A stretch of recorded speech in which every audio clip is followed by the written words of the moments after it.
Wala nang ang pahintulot na kinuha.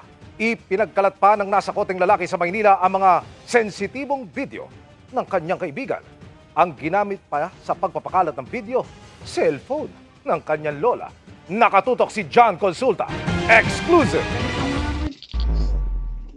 Bit-bit ang search warrant. Pinasok ng NBI Cybercrime Division ang bahay na ito sa Manila at agad sinicure ang target na cellphone.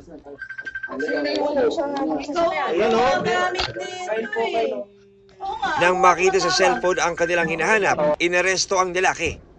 Ayon sa NBI, nakuha ng lalaki ang mga sensitibong video ng kanyang biniktima at saka pinasa sa kanyang sariling FB account. Nagkaroon sila ng parang pagtitipon, inuman, hiniram yung telepono niya, nagkaroon ng access yata isa doon sa mga kaibigan niya at merong mga sensitive na video roon na nakuha at pinadala roon sa sariling cellphone nitong akusado. Totoo po ba yun, sir? Hindi po totoo, sir. Hindi totoo. Hindi po totoo. Makikita naman po yun sa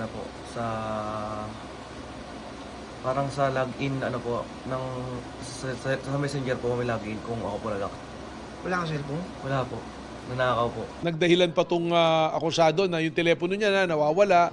Pero ang nangyari, ina-access niya yung video na yun at ikinakalat gamit yung telepono ng lola niya. Kaya nagkaroon ng digital footprint at doon po sa atin yan, sa CCD, meron pong way para matrace at malaman kung sino nagmamayari ng telepono. Naharap sa patong-patong na reklamo ang suspect sa kanyang umunong ginawa, kabilang ang illegal access at paglabag sa Cybercrime Prevention Act. John Consulta, nakatutok, 24 oras.